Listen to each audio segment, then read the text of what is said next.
Before the college entrance exam, I secretly took the love letter that the school hottie had written to his first love, which ended up preventing them from getting together. She's hated me her whole life for it. When she found out I had a crush on her, she even said I was jealous and manipulative, so she could never like me. Later, we both died in a car accident. Before she passed, she said if she had another chance, she wished I wouldn't mess up her relationship with Leo. As she wished, I got another chance and didn't take the letter. She gave up multiple-choice questions on the science test to enroll in the same school as Leo. When the exam results came out, Sophia and Leo got together at the graduation party. Sophia's romantic gesture of giving up those questions for love became legendary. People called her a pure love warrior.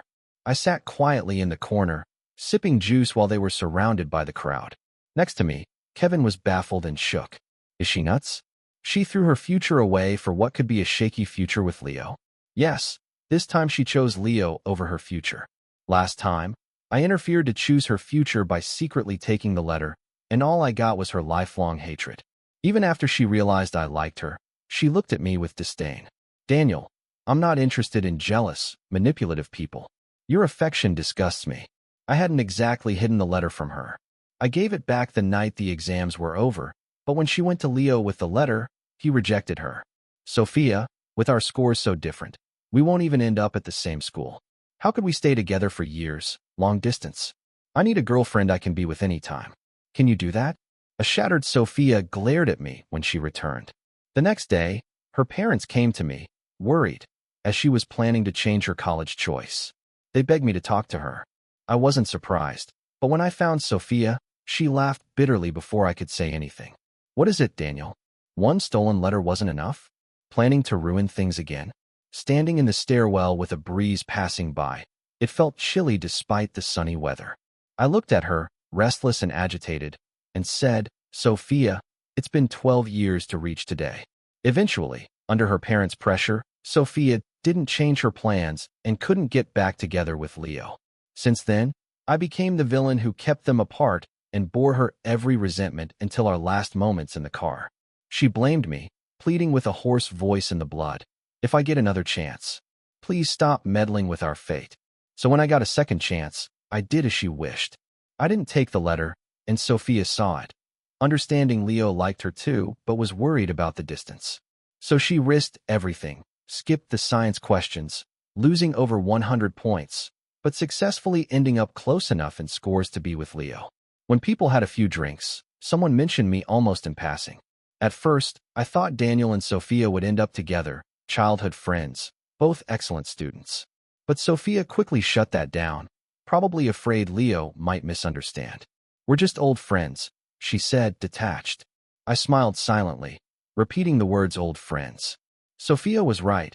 We've known each other forever, from elementary school to graduation. We were always in the same class.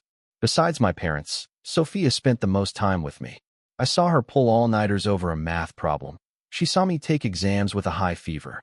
No one understood better how much work went into those seemingly easy top 3 scores. The day we got into high school, ranking first and second in the city, Sophia pointed to our pictures on the honor roll and asked, 3 years later, this will be us, Daniel. Are you confident? The summer evening sky burned bright behind her. Cicadas screamed their hearts out, and I clutched my books, looking at her. Sophia, it's a promise. Back then, all we saw in each other's eyes was our hopeful future and firm resolve. But soon enough, Leo came into Sophia's view. During a time when most students were messy and burned out chasing their dreams, Leo stood out, unbelievably handsome. At the school festival not long after we enrolled, Leo stood center stage in a white suit, like a moonbeam. Everyone noticed him. His name was on every student's lips. For many girls, including Sophia, he became their first crush. The first time I sensed something was off was when she returned from delivering papers to the next class. She was blushing and sat down, but for 4 periods, she only completed 1 problem on her test. The scratch paper filled with equations had 3 glaring letters. Elio. She scribbled over them, trying to hide what was clear to see. Later, I heard Leo had teased her when she delivered those papers. They accidentally bumped heads, and he caught her, flustered. She said, "Watch out." Leo grinned. "Sorry, big brain, and you're really pretty." Everyone around roared with laughter. Usually composed and stoic, Sophia couldn't keep her cool. Our personalities, Sophia's and mine, are quite similar, rational and calm, like warm water. Leo was the opposite, intense and passionate, like a fizzing tablet dropped in that water, and a good-looking one too. So it didn't surprise me that Sophia was drawn to him. Just like in many rom-coms and novels, the main male and female characters often have contrasting personalities. The idea is that people get attracted to those who are different from them. There are just so many examples. CEO and the Cinderella, the nerd and the underachiever, or the aloof beauty and the warm-hearted sunshine. Back then, I thought Sophia would stay grounded no matter how much she was drawn to Leo. But she, usually rational and composed, rebelled for him once. Truth is, I have no clue how they got so close. I was too caught up in my hectic schoolwork, and our chats mostly circled around solving problems or prepping for the next exam. By the time I noticed how close Sophia and Leo had gotten, Leo was already casually calling her a bookworm, a top student, and her reaction showed she was used to it. I began to spot Sophia leaving for half an hour every lunchtime to tutor Leo and having plans on weekend mornings, which were actually meetups organized by Leo. I realized Sophia had fallen for him, but that didn't distract me from my studies, not until the national physics competition in sophomore year started closing in. Our school was selecting one student to send, and during the last elimination round, Sophia wasn't there. Leo had fallen ill and fainted. Despite everything, Sophia chose to stay with him at the hospital all afternoon. I can't exactly describe how I felt back then. I just remember arriving at the hospital, seeing her, and all my emotions collapsed into a confused Sophia. She leaned against the hallway wall with a nonchalant look and simply said, "I followed the rules all my life. Can I rebel just once?" So she gave up all that effort, forgetting the nights she spent working through problems while sick for a moment. Looking at the graceful girl in front of me, she seemed almost like a stranger, and I felt an unexpected need to cry. But I didn't say anything. Still, I knew her actions were not a good sign. So when she faced another life choice, I made it for her. I took Leo's love letter meant for her before the final exams. By then, I had mentally prepped for Sophia to confess to Leo after graduation and for them to be together, and I was ready to offer my congratulations. But I didn't expect to run into Leo placing the letter while I returned to the classroom for a notebook during a top 100 students meeting. The conversation he was having with his friend was like a punch to the gut. The whole reason he got close to Sophia was a bet to hit on the top student in the grade. He ended up genuinely liking her, but felt the gap between them was too wide and didn't want to deal with the long distance. So he kept insisting they were just classmates. That letter was his way to show he wanted to go to the same college as her and be with her. There was a time when I'd confidently say Sophia wouldn't risk her future for anyone, but in that moment, I wasn't so sure. To avoid that 1% chance, I took the letter after they left. In countless sarcastic remarks from Sophia since then, I constantly wonder if I had done the right thing. Once, I tried talking to her calmly.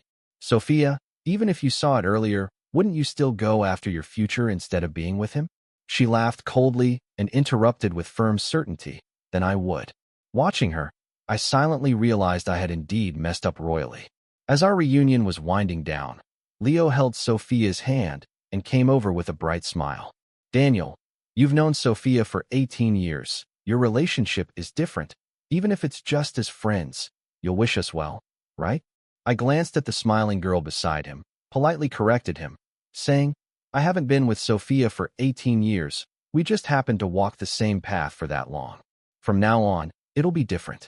Many have already wished you happiness today. My good wishes are for your brilliant future." I was sincere. After all, we come from humble backgrounds, working hard for a promising future. In a previous life, Sophia went to a top university, became the prized student of a respected physics professor, met influential mentors, and made numerous like-minded friends. With the best resources, she thrived in her passion for physics, frequently seeing her name in academic journals and confidently speaking at research conferences. A bright future indeed. Her only regret was probably the first love, Leo. It was an obsession of hers. At occasional reunions, people mentioned his new relationships or how he was confessed to by some heiress. The last I heard, he was getting married. That night, Sophia drank herself into a stupor with friends and knocked on my door afterward. My parents weren't home, and she stormed in with sarcasm. Daniel, you must be thrilled, right? He's getting married. Happy now? I stood silently by the sofa, listening to her vent, then offered a glass of water. She didn't take it. Honestly, I was exhausted watching her emotions turn from volatile to sleepy. I casually threw a blanket over her and went back to my room. Later, I got a juicy gossip update through Kevin's Tangled network on Twitter. Apparently, the girl Leo was marrying was someone he met at a friend's birthday party, a wealthy heiress who fell for him at first sight. During the chase, Leo had a girlfriend, but it took considerable wooing and gifts from the heiress to win him over. I looked down in silence, suddenly curious about what would have happened if Sophia really gave up her future for Leo. I never thought I'd find out the path of a different choice, but here I was, back to the past, starting over. Sophia was finally getting what she wanted. Watching them kiss in the center of the crowd with everyone cheering, I finished my juice and then turned to leave. I had imagined this choice many times. Sophia always dreamed that even if she and Leo went to the same school, she could reach the same level based on her ability. But honestly, who knows the answer? Sophia, I'm eager to see what happens this time around. Nothing changed except for Sophia's choice. I still got into the same college with the same score as my past life and was accepted into the math department I'd aimed for. During the whole vacation before we headed off to college, Sophia and I didn't see each other. She was off with Leo on a graduation trip. Meanwhile, I took up a tutoring job for middle schoolers. Occasionally, I'd run into Sophia's parents while stepping out. They would greet me with a bittersweet smile, silver strands peppering their hair. I guess they'll never know why Sophia, who was always in the top 3 and talented, suddenly failed in the college entrance exam. They probably worry she was too upset, trying everything to comfort her, smiling in front of her, and encouraging her to travel and relax. I couldn't tell if it was better for them to know the truth or remain in the dark. My heart went out to them, because aside from my own parents, they were the adults I'd grown up with the most for a long time. Because of my parents' work, I had lunch at Sophia's place. Her mom always made my favorite sweet and sour ribs and knew all my preferences. She'd remind Sophia at school to look out for me so I wouldn't get bullied by other kids. Back then, Sophia would hold a watermelon slice and assure her mom, "Don't worry, he won't get bullied." Even though I was a quiet, steady guy with good grades and I got along with my classmates, Sophia often got left out because she was different from other girls, but she didn't mind since we were together. I always thought we'd walk this path side by side. Didn't expect her to turn away halfway. The next time I saw Sophia was at the train station heading off to school. In the past, we were in the same city. Now, I was going north while she and Leo headed south. In the bustling waiting area, she sat with Leo. As I walked past, I caught them watching a video of a relationship coach analyzing 10 signs a girlfriend loves her boyfriend. She nodded in agreement to Leo's comments. After 2 months outdoors, her pale skin had tanned and she had Leo's initials tattooed on her arm, matching couples' outfits with him. Slowly, she was drifting away from the Sophia I remembered. She noticed my gaze, looked up, and across a row of seats, I openly met her eyes. I smiled, a small gesture of greeting. She stared for a second, reflexively moving her tattooed arm back, and when Leo turned to ask something, she quickly looked away, possibly saying nothing. Just then, my train arrived. As I boarded and moved through the queue, I felt a strong gaze on my back. I knew who it was, but I didn't look back. Later, after finding my seat, I received a message from Sophia. Seeing our last conversation from months ago made me pause. This would probably be the new pattern until one ordinary day, our words would be the last we ever exchanged. Reflecting, I read her new message, a short, "Daniel, I wish you a bright future too." Of course, my future would be bright. I'd step onto a new platform, see a bigger world, surrounded by top talents from across the country, entering a world different from before. There'd be countless others who were hardworking and gifted, humble yet strong. Once I broke free from one school's narrow view, I realized Leo wasn't that extraordinary. It was just a filter that people chasing dreams used to mask their own shine. Now stripped of the same old facade, stepping into their fields, everyone was a gem. After that, I got busy with my major classes, discussing topics with teachers and classmates, joining various competitions. I even got into volunteering, learned to paint, and drew portraits of every cat and dog on campus, naming them all. Every holiday when I returned home, our schedules seemed to magically miss each other. I'd always head back to the old place for Chinese New Year. So during the entire 4 years, we didn't meet once. We met again at a class reunion 4 years later. For years can change a lot. The once young and naive teens were now mature and steady, discussing future plans, sharing competition stories, and talking about job offers. They were all adorned with prestigious school credentials, holding numerous awards, not yet in the workforce, but with a bright future ahead. Because of traffic, I was the last to arrive. They pulled me excitedly into the group, and given our similar experiences, I quickly blended into the conversation. While discussing the past 4 years of life, someone playfully pointed at me, pretending to be upset. "You all don't know. Back in sophomore year, we had a joint debate with several universities, and Daniel here was my opponent. He thrashed us with his flawless logic. Couldn't feel any camaraderie." I laughed. Thank you. She wouldn't let go, teasing, "Who knew, Daniel? Back then, you were always so quiet and gentle, but in debates you're sharp and relentless. I'm curious, do you argue with your girlfriend like that?"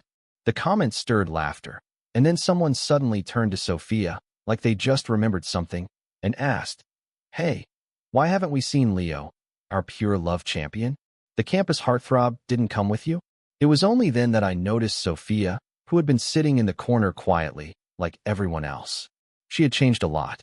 That humility and confidence in her eyes were gone.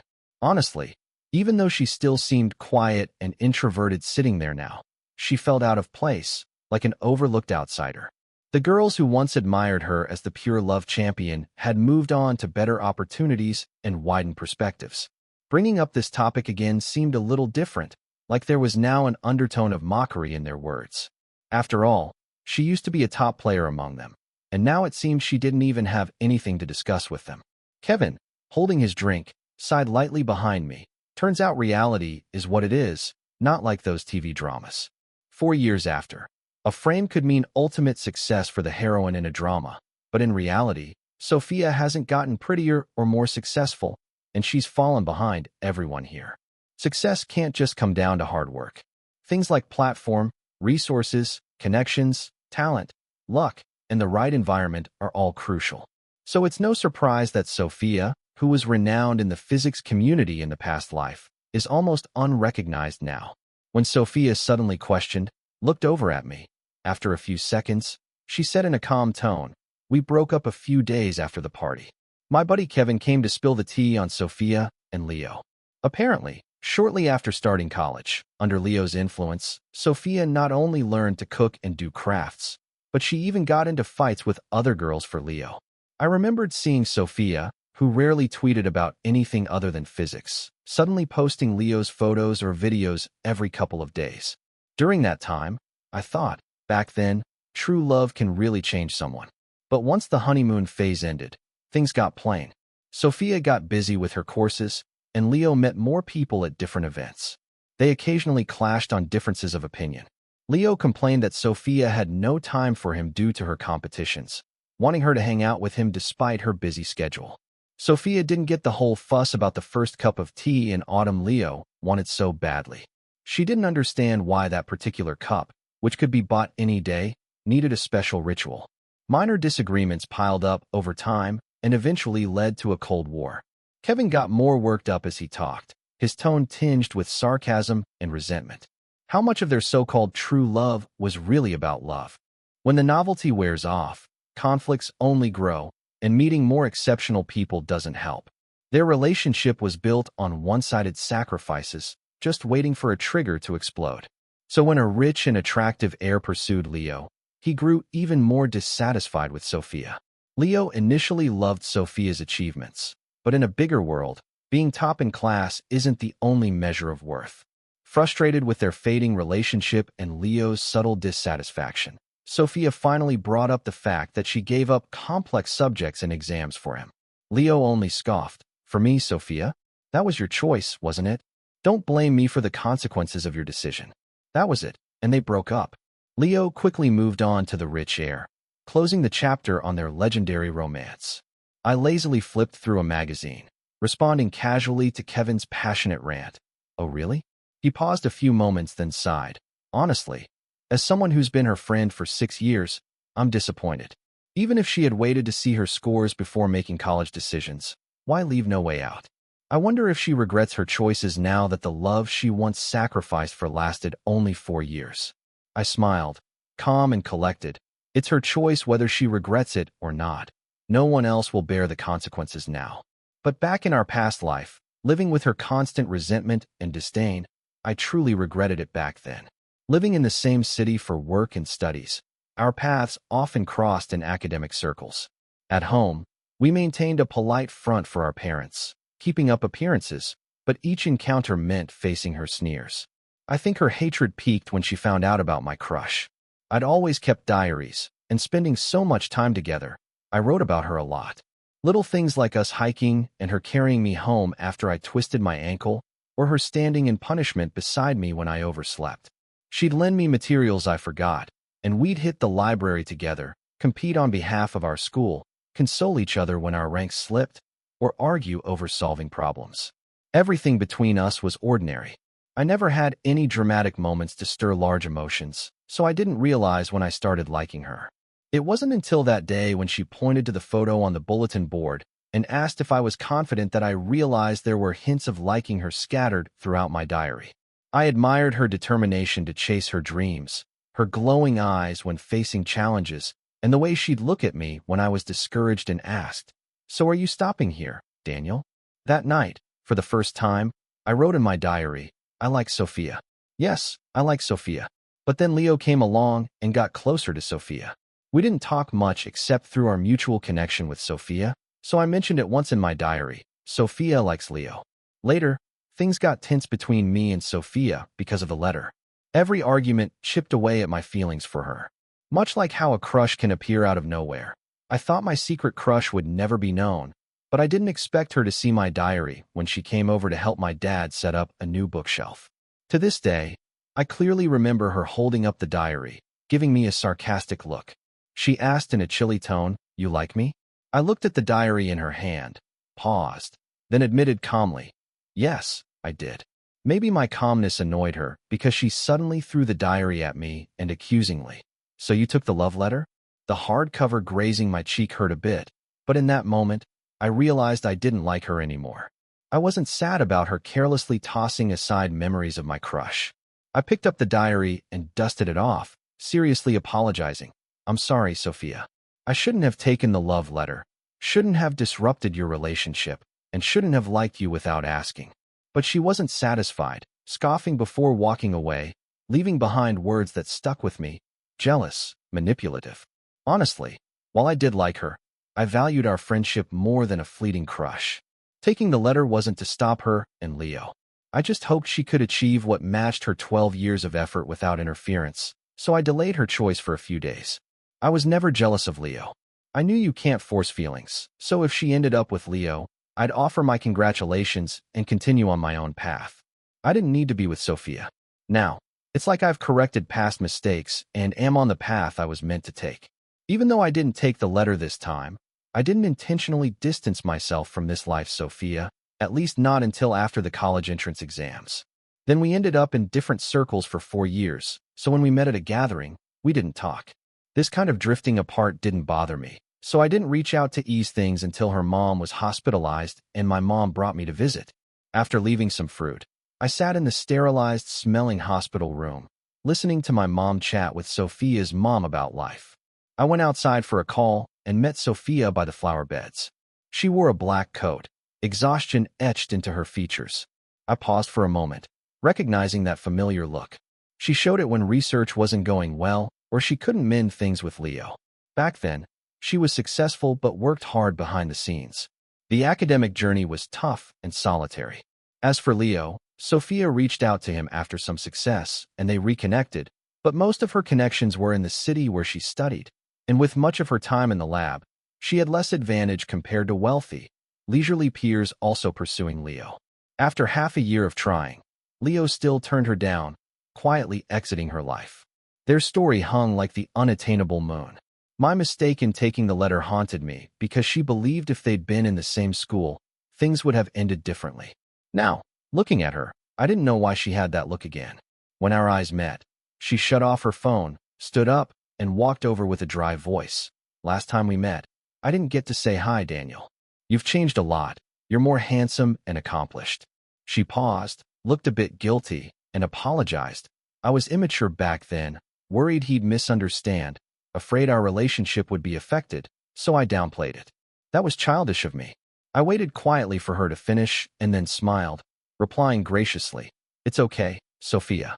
We were always just friends. What else could we have been?" Her face tensed and then fell, and she looked at the fading sunset, laughing self-deprecatingly, saying, "I've thought countless times about what it would be like if I'd never seen that letter." I followed her lead, speaking lightly. "You couldn't miss it. It was placed right there." She suddenly turned her head. "What if someone took it?" I paused, unable to respond, before she asked, "Daniel, if you'd seen it first, would you have taken it?" I looked closely at her, searching for something, but saw nothing. Calmly, I shook my head. "No, I wouldn't have taken it." We both turned away, falling into silence. She suddenly smiled, seeming relieved, and said repeatedly, "That's good. That's good." She started talking about how she keeps having the same dream. After we broke up, it's about me taking her love letter before the college entrance exam. In the dream, she never got together with him and hated me for it her whole life. Eventually, we both died in a car crash caused by me. The blood felt so real, like it truly happened. I uttered something and was about to head back to the hospital room. I softly said to her, "It's all fake. Don't worry about it." But deep down, I knew it was real. The crash happened on Leo's wedding day.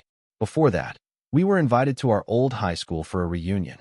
Our former class teacher wanted us to film a video for the younger students with "Always on the Road" as the theme. So I got in Sophia's car to check out the filming location. I was following our pre-planned script, sitting in the front seat. I was adjusting the equipment and chatting with Sophia about the camera angles. It was our first peaceful moment since the college entrance exam. The shoot went well. On the way back, I quietly rested against the window, just watching the scenery pass by. Suddenly, I heard Sophia's phone ring. She instinctively answered it on speaker. Then Leo's voice came through, "Sophia, today's my wedding. I forgot to send you an invite. We've known each other for so long. We're friends. I'll text you the details." The call ended, and the car became silent. I was considering asking to get out and grab a ride back myself, but she suddenly turned the car around. I knew she was going, but then bam, we got hit by a truck. That feeling of internal disarray really hurt, but after the numbness, I only felt relieved. Before I lost consciousness, I heard Sophia weakly call my name and say that if she could do it over, she'd want me not to ruin her and Leo's relationship. When I opened my eyes again, I was back to the start of my freshman year of high school. I didn't know what Sophia's "that's good," the recurring dream, meant, but it didn't matter anymore. The second time I saw Sophia was when her mom got out of the hospital. I brought soup from my mom and chatted a bit. We reminisced about the old days. She pulled out some old paper photos and picked one from when Sophia and I won a prize in a junior high competition. She said, "Time flies. I remember when your moms were in the hospital ready to give birth. You were born just a day before Sophia, and now look, over 20 years have gone by. Daniel, you were as handsome as a kid, and Sophia's dad really liked you back then. You were so quiet, just smiling all the time while he held you.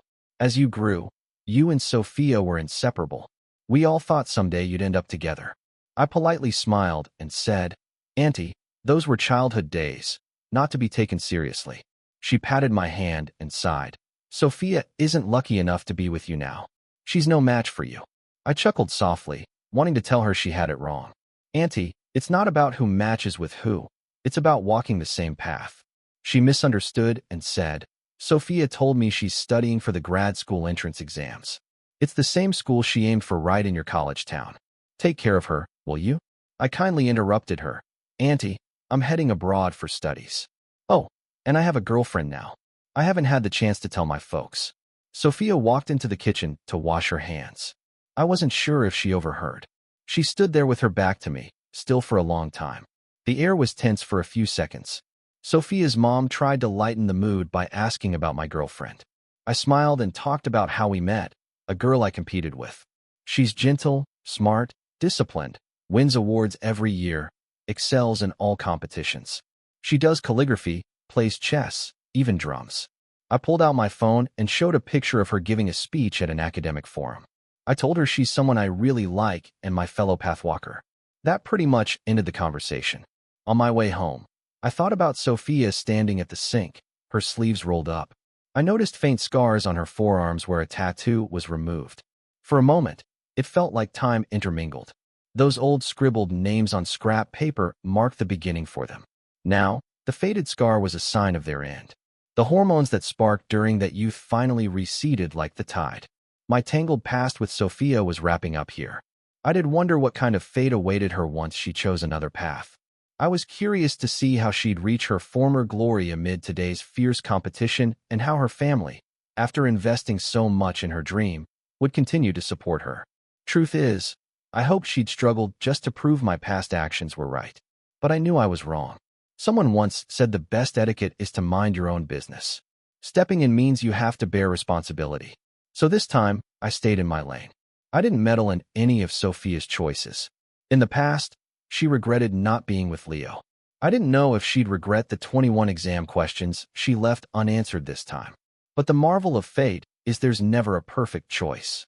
No matter what, there will be regrets. What matters is handling the consequences. At this point, I lost all interest in Sophia's future. Life is long, after all. Whether she rebounds back to the top or fades into the crowd, it's irrelevant to me now. I stopped looking back and kept moving forward. I was studying abroad for 3 years. My girlfriend and I were doing long distance. Kevin called me once and jokingly asked, "Daniel, you've been away for 3 years. Aren't you worried the spark with your girlfriend will go out?" I was writing my report, calmly replying, "Even though we're not in the same place, we're headed toward the same goal, and our souls will only get closer." He made a suggestive noise, then switched topics, like something popped into his head. "Remember Leo? He was chased with loads of money by the daughter of a nouveau riche who fell in love at first sight. Their wedding was grand, inviting tons of former classmates, with everyone watching and envy. But not even 2 years later, she started looking for someone new, younger and more handsome, so she went on spending money to pursue him. Leo made a fuss after being cheated on, but it only led to talks of divorce. He didn't agree, and now they're still stuck in this divorce mess. I was half listening when I suddenly realized Leo's face was fading from my memory. I only remembered he was good-looking, but nothing else stood out. Even when he was with Sophia, nothing seemed special to me. I never saw him as a rival. We were always from 2 different worlds. Kevin noticed I was losing interest, so he switched the topic again. Sophia tried for grad school twice and missed by just 0.1 points each time. Really bad luck. After finishing the report, I took a deep breath and casually replied, "Oh, wish her luck." Not long after, one day, a message popped up and got retracted. It was from Sophia, but I didn't ask about it. When I got back to the country, some old friends threw me a welcome-back party, and Sophia was there. She asked if I saw that message. I shook my head and said I was sleeping because it was the middle of the night. She gave a bitter smile and explained, "It was a dream, but I mistook it for reality. Glad I didn't disturb you." Keeping a friendly smile, I realized she told a pretty awkward lie. Her middle of the night was daytime for me, but it didn't matter anymore. Just like the withdrawn message, "Daniel, did you like me?" That answer didn't matter anymore. What matters now is that I'm on my own path, moving forward, and my love is waiting ahead. Watching her look at me deeply before turning around, her figure thin and solitary, my girlfriend came over with a little cake and softly asked who that was. Pulling my attention back, I took her hand, smiled unconcernedly. "Just an ordinary friend I've known since childhood."